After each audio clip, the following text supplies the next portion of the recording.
Hey guys, Chad here with the Reptile Rangers. Now, we're at the Kernersville Reptile Zoo and Medical Center today, and we are out and about in nature today.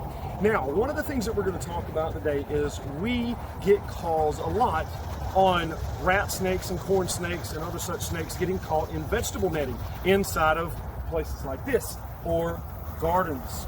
Inside of the gardens, inside of your home, on your property, people will put out these nets for birds. You can hear the bird behind me. For things like birds, to keep them from messing with their vegetables so much. Well, one of the bad things is that these animals will get caught up inside of that vegetable netting and get really wound up in it.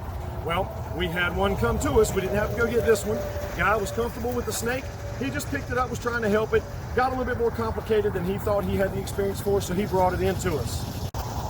Now, when this guy brought it in, we went ahead and took a look at it, and we're going to show you how we deal with this kind of stuff and how you can deal with it as well to help these guys. These animals are absolutely awesome for the environment. They do a great job helping keep nature in balance. And so with that, come on, let's check this out and see how we can help these animals and our yards and in our neighborhoods. Okay guys, now this is a common thing to happen in the summertime. People will put out this netting over top of their gardens to keep birds and stuff out of it, so that it's not messing so much with their plants, fruits, vegetables, whatever. But one of the bad things about it is these snakes will get caught up all in it. Now, with that being said, it's not hard to get the snakes out of this. But a lot of times we do it on site if we're called out. This person just happened to be, comfortable with trying to deal with the snakes. He was trying to get it off of there. He seen the piece kind of sticking out of its mouth there, thought it might have swallowed it, and so said he didn't want to go any further. So he went ahead and brought it in. We didn't actually have to go pick this one up. He was very comfortable. Just your standard old black rat snake. Beautiful, beautiful little snake. Actually in the middle of shed cycle, or middle of shedding. But we're going to check this piece right here. Let me see a bigger pair of tweezers real quick, baby.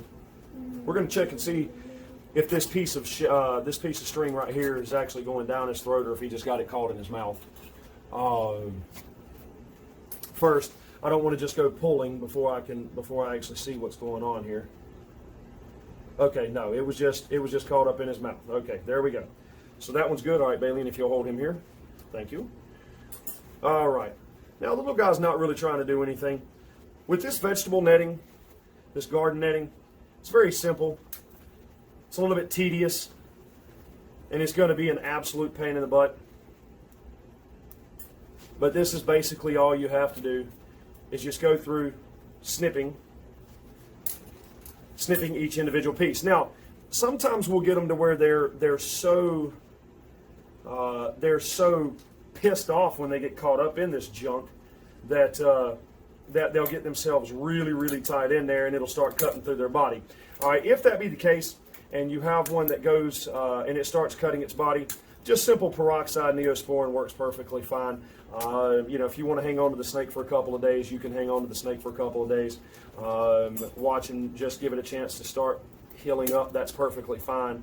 If you want to, if it's not too terribly bad, and you want to just go ahead and start treating it as a superficial kind of issue.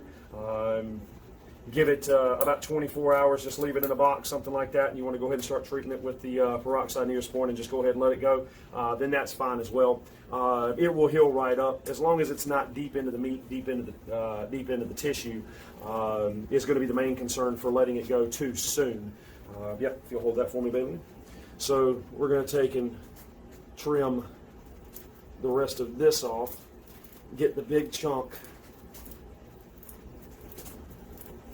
off of them. This is thick. And I'm doing it left-handed too, which sucks. All right, let's do it this way. Oh yeah, much better.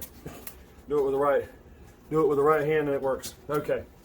All right, now it's quite tight right here, and so I'm going to take my time and just gently snip away right here. This is a pretty good sized chunk.